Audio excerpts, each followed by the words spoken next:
biggest pet peeves. Exercise.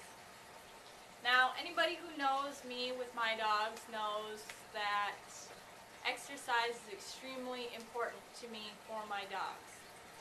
My dogs get a minimum of at least 2-hour walk a day, and that's minimum. It's actually more common than not that we get about 5 to 6 hours a day. It really bugs me to see how many people have a young dog, a young, healthy, energetic dog, and say, well, we go for a 30-minute walk twice a week. You know, he gets plenty of exercise. I don't understand why he's getting into things, because lack of exercise really does have a domino effect, and it can play a huge role in how quick your dog picks up training. Not only that, but also how much your dog destroys in your house, how many bad habits your dog has, and how difficult they are to manage. So, we really have to realize that, okay, you go to work, you wake up early, you let the dog out to use the bathroom, you get ready, you go to work, you leave your dog either in its crate all day, or you leave him at home all day, or you leave him outside in the yard all day. You come home after an 8-hour day, you're exhausted, you don't feel like walking, and your dog's full of energy, and you wonder to yourself, gosh, I'm so exhausted, how can you be so hyper? I can't deal with this right now.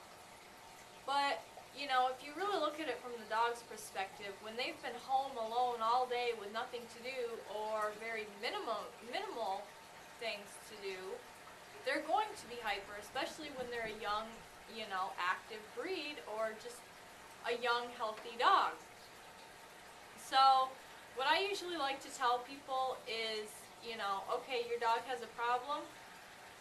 The very first place you should start is the exercise and the mental stimulation, because if your dog's not being mentally stimulated enough, it can come out in some very, unobvious ways. Like, I know a lot of people realize that chewing is a sign of lack of exercise, boredom, self-mutilation, chewing on their feet, digging, tearing up their mouths, chewing on the inside of their crate if they have a crate, ingesting things that they're not supposed to. It can come out in higher prey drive towards your other pets, like if you live in a house with cats like I do, I have cats, or small animals like your rabbits or chickens. Running off, if your dog runs off, doesn't come back when it's called, barking, excessive barking, going potty in the house, that can actually be one of them. All of those things can be from your dog having a lack of exercise. In some very rare cases, so can, a little bit of food aggression, because I don't know if you watched my other video on food aggression, if your dog is the type to be overexcitable around food, not getting enough exercise, not having a good outlet, that can escalate the problem and make it worse. Or it can actually, if your dog is already prone to that, it can cause that to come out, which you may not have seen otherwise if your dog was kept on a very good exercise regimen, schedule, whatever. So, dogs really were bred to move. They really were bred to be on the go. They eat diets. Alright, I don't even want to get into that, but anyway, let's move on. But, they really do need exercise, and I know a lot of people say, well, I've got a big backyard, I can let them out to play in. Well, when you sniff the whole backyard and there's nothing left, you're going to get bored of it. That's just all there is to it. If you want to go out and play with your dog out in the yard and get them really going, that's good physical exercise, but that doesn't always incorporate mental exercise the way the walk can. Somewhere new and interesting, to see what's going on, to smell different things. So there are a lot of things, there are almost every issue, every dog problem that I've ever come across, the first thing I usually ask is, how much exercise is your dog getting? And, to be honest, because a lot of people try to play it up some, like, oh, well, we went on a 2-hour walk today, so that's basically like 5 hours. Or, well, we played really, really hard and I was winded, so it must have been like an hour that we played, when in reality it could have been like 5 minutes. So, really be honest with yourself about how much exercise your dog is getting, because if they're not getting enough, then it's really going to have a domino effect in the dog's life, in your life. And, I know I've had so many people say, wow, you're insane, the amount of exercise your dogs get. But, to be honest, it really is for my own selfish gain, because if my dogs weren't getting the exercise that they were getting, I would just be completely frustrated with them, and I would be constantly after them. They would probably be chewing up everything in the house. They would probably be, disobedient. They would probably basically be assholes. So basically, I force myself to get up and walk my dogs and do things with them, because I just always think to myself, if I don't do this now, I'm not going to get a break later, so I might as well get up and do it now. And usually by the time that I get out, it's like, oh, I don't really want to go home yet, and we usually end up staying, wherever out in the woods or out at the park or swimming or whatever for 5 to 6 hours if the weather's nice. If the weather's not so nice, we might not even go, but that's okay, because they're used to, lots of exercise anyways. But really be honest with yourself, and if you're thinking about getting a dog, try to take that into account as well, your energy level. I know you hear this a lot in books, and people are always like, blah, blah, blah, blah, blah, it can't be that hard. Well, yeah, it can, because like I said, with my dogs, if they didn't get their daily 2 hours of walking, and I'm not talking, take them somewhere and stand there and play on my phone while they run around. No. With my dogs, they really have to be engaged by me. And that's a lot of dogs. That's a lot of intelligent dogs need to be engaged. They don't just run off and do their own thing while you stand there and do your own thing, or sit on a bench or whatever. Really engage your dog, and, don't get a terrier breed unless it's an older dog, unless you're rescuing an older dog. Don't bring home a terrier puppy if you work 8 to 10 hours a day, because that's just not fair for the dog. I mean, if you have a partner who you can switch off and get some help, or friends or whatever, that's one thing.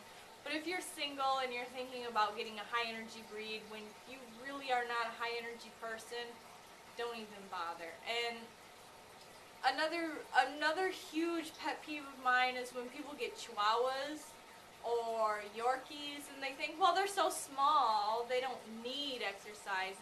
I've even had somebody tell me that it was cruel to take a Chihuahua for an hour walk because they're so small. Now, if you're going to go by that logic, then it's cruel to give hamsters wheels because they're so small, their stumpy little legs, it's just going to kill them. Even little dogs, if it's a young, healthy, higher energy Chihuahua, then they still need that exercise, they still need that walk. Just letting them run around the house, that might not be enough for them. And it really depends on the dog. I've seen Chihuahuas that have energy like a racehorse. I've seen Yorkies that have been the most calm, mellow little things, and I've seen Yorkies that just go absolutely spastic and you think that they would need to be on medication. I have my female bull terrier who people are like, oh my gosh, she's so crazy, it's because she's still young yet. Well, yeah, that is part of the reason, but another part of the reason is because she was bred to have high energy. She's more of a working dog. Whereas my male, he's still young, but he doesn't need that. He enjoys it, but it's not something that he needs to be satisfied throughout the day. I mean, if he gets less than an hour walk for a week, he's cool to just chill out on the couch. With her, if she gets anything less than 3 hours a day, then she's going absolutely spastic, and she just needs a job to do. But, you know, just take that into consideration. If your dog has a problem, if your dog is peeing all over the floor, if your dog is chewing on its blankets in its crate, eating its blankets in its crate, if your dog is chewing on shoes, jumping on people, escaping your yard, obsessively barking, if your dog is counter surfing, all of those things can be helped. I mean, and I'm not saying curing, I'm just saying they can be helped a significant amount. Because if your dog is too tired from a walk to jump on the counter after food, he's not going to, because he's just too tired. I mean, I take my dogs for a walk, we come home, and I could probably put a plate of steak on the floor, and they'd say, fuck it, I'm too fucking tired, I need to take a nap. Because, you know, they're worn out. They're done for the day. So, you know, it's just, it helps. I mean, look at it this way. Would you go to the gym if you had been at the gym for the last 6 hours? Would you really want to stay there and keep exercising, or go to another gym? Unless you're, you know, obsessed with exercise, but I don't think that's too common. I'm sure you find dogs like that too, but, you know, it's just a matter of, if they have the energy to do something, anything. If they have the energy to pee on the floor, take them for a walk. If they have the energy to growl at you while they're eating, take them for a walk. If they have the energy to bark at the mailman every morning, take them for a walk. I mean, why not? It's good for you. It's not going to hurt the dog unless your vet recommends against it. But I mean, if you've got a young, healthy dog, or, you know, an older dog that's healthy and in good shape, you might as well.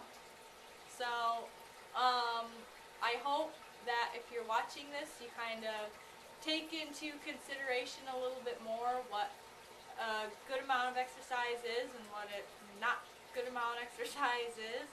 I would say the daily minimum for any breed, a good place to start, in my opinion, would be an hour a day, every day, and then work from there. If your dog still is full of energy, take them for 2 hours, and it doesn't have to be on pavement. You can take them to a park, walk them on the grass, because I know pavement isn't always good for joints and stuff, but, you know, just, and if your dog is still extreme and still having issues with 2 hours, try 3 hours. If you physically can't go for 3 hours, there are other options. Like, I use a treadmill. Both my dogs get on the treadmill. One tolerates it, the other absolutely loves it, which I'm sure you can pretty much guess who that one is. But treadmills are fantastic. Flirt poles are fantastic. Spring poles are fantastic.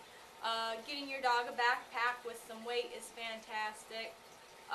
Weight pulling, carpet mills.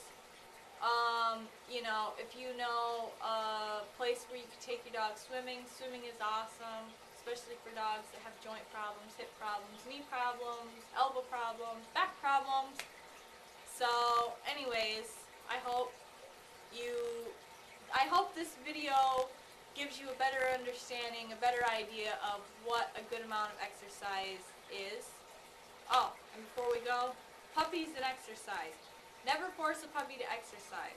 Not until after they're a year old. Because they can do serious damage to their growing joints, their plates, before they're finished growing and hardening. So, you know, with puppies, you just gotta put your head down and plow through, do the best you can until they're old enough that you can take them for an hour to 2 hours.